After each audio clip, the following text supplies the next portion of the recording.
जय हिंद साथियों, जैसे कि आपने देखा पिछले वीडियो में monovalent functional group without carbon at first point. आज हम देखेंगे monovalent functional group without carbon at first point. Same वही वाला है।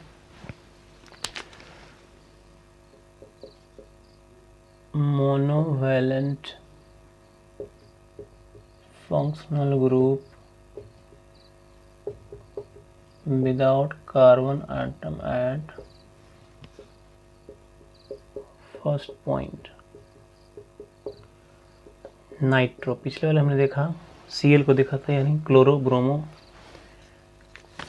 को देखा था। आज देखेंगे नाइट्रो, ये भी मोनोवैलेंट है। इसका नाम है नाइट्रो कंपाउंड।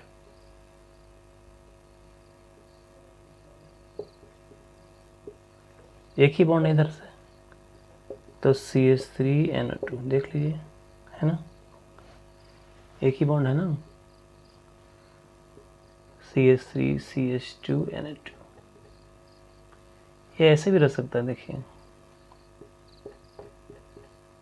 ये कोऑर्डिनेट बॉन्ड है, ये डबल बॉन्ड है इसके साथ, तो ये भी सेम चीज़ है, चाहे ऐसे रहे या ऐसे रहे, दोनों एक ही चीज़ है, स्ट्रक्चर में है, स्टाइल में। इसका बेस नेम लिख लेंगे, बेस नेम हो जाएगा नाइट्रो अल्केन। एक ही कार्बन है इसलिए क्या हो जाएगा, नाइट्रोमीथेन।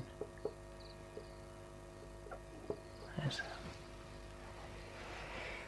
ये वाला बना लेंगे आप। क्या लिखेंगे आप, नाइट्रोइथेन। सिमिलरली अगर ऐसे रहे CH3 CHBr CHNO2 CH3, कहाँ से नंबरिंग करेंगे? दिख रहा है कि नाइट्रो और ब्रोमो जो है ना किसी को वैल्यू नहीं देंगे, तो हम यहाँ से सेम पोजीशन पे, इधर से गए तो 2 पे, इधर से गए तो 2 पे, तो 2 पे इधर से ब्रोमो है, ये N नाइट्रो है। अल्फ़ाबेटिकली ब्रो B और N में कौन पहले आएगा, तो B आ जाएगा, इसलिए ब्रोमो तरफ से नंबरिंग करेंगे।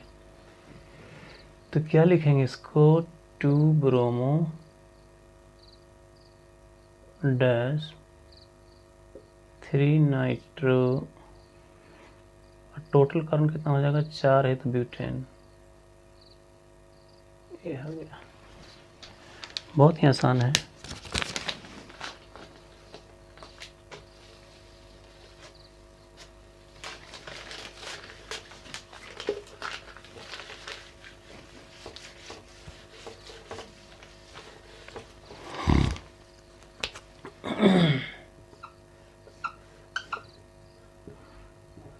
यहाँ नाइट्रो है, Cl है, Br है। ऐसे हालात में नंबरिंग कहाँ से होगा, आप ट्राई करो। तो सबसे पहले क्या खोजोगे, पैरेंट चेन। पैरेंट चेन किधर से होगा, ये है आपका पैरेंट चेन। अगर इसी में हमने और बढ़ा दें तो ये पैरेंट चेन हो जाएगा, जो बड़ा वाला चेन है, नंबर ऑफ कार्बन ज़्यादा होगा वो होगा पैरेंट चेन। तो नंबरिंग कैसे होगा, चलिए मैं ही बना देता हूँ। यहाँ से नंबरिंग नहीं कर सकते, 1 2 3 ऐसे नहीं चलेंगे, 4 5 6 7, ये नंबरिंग रॉन्ग है। क्यों भाई, यहाँ से चलेंगे तो क्या हो जाएगा, 1 2 3 4 5 6 7, ये 5 पे 2 सब्स्टिट्यूएंट है, ये हो गया CH3 है, ये लास्ट में, इधर नंबरिंग गलती है इसलिए कट कर दिया, ये नंबरिंग सही है, वैलिड है।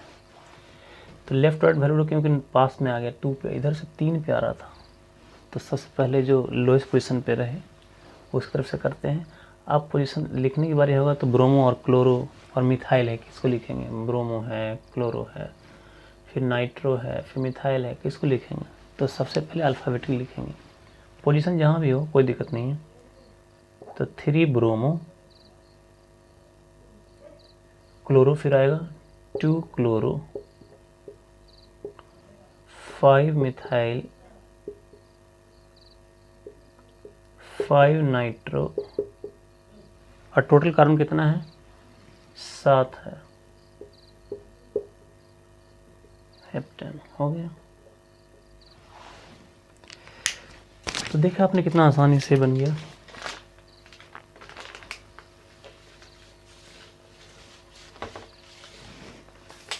तो नाइट्रो भी हो गया। अब सपोज अगर डबल बॉन्ड लगा रहा है और नाइट्रो लगा रहा है तो डबल बॉन्ड को प्रेफरेंस देंगे, नाइट्रो को प्रेफरेंस नहीं देंगे। ये देखिए डबल बॉन्ड यहाँ है, नाइट्रो यहाँ है, तो है तो मोनोवैलेंट, पढ़ रहे हैं इसी को, लेकिन इधर से नंबरिंग नहीं करेंगे। क्यों? एल्कीन की तरफ से करेंगे। यहाँ हो जाएगा 1 2 3 4, तो 3 नाइट्रो ब्यूट 1 इन।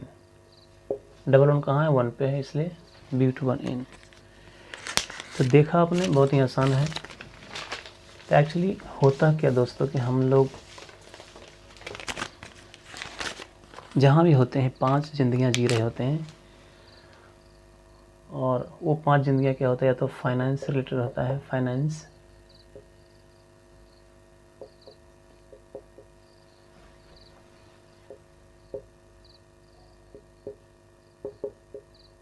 रिलेशनशिप,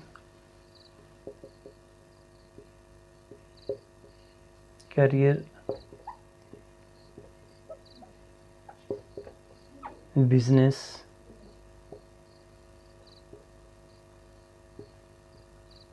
लर्निंग, ग्रोथ,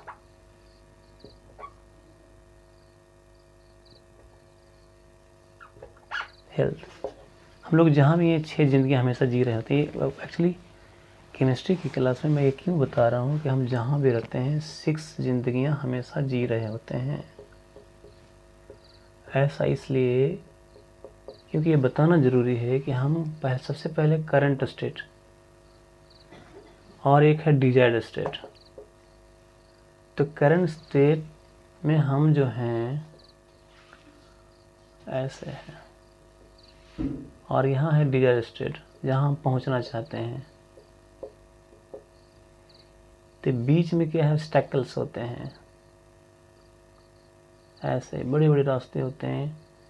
तो ये रास्ते जो है इंटरनल है, एक्सटर्नल है, बाहर से रुकावट होते हैं, ये होते हैं इंटरनल।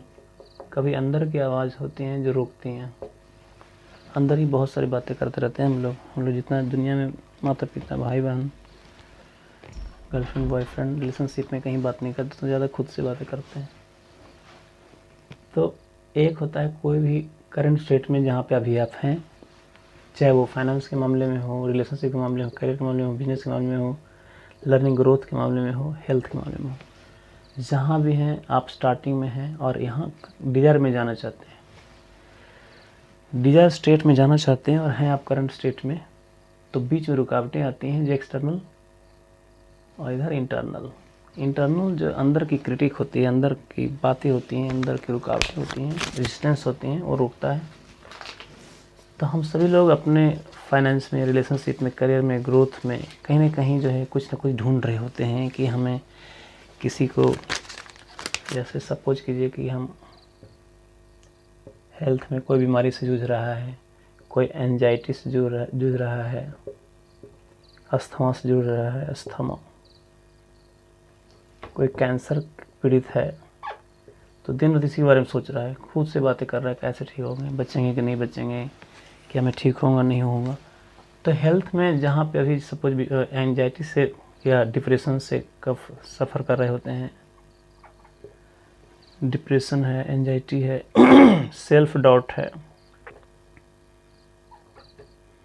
जेलस है, इन सब चीज़ों से हम जूझ रहे होते हैं। तो ये करंट स्टेट हुआ हमारा, करंट स्टेट। और पहुंचना कहाँ चाहते हैं? Desire state. मतलब यहाँ हमारा गोल है कि ये ठीक हो जाए, एंजाइटी ख़त्म हो जाए, अस्थमा ख़त्म हो जाए, कैंसर ख़त्म हो जाए, डिप्रेशन ख़त्म हो जाए, सेल्फ डाउट ख़त्म हो जाए।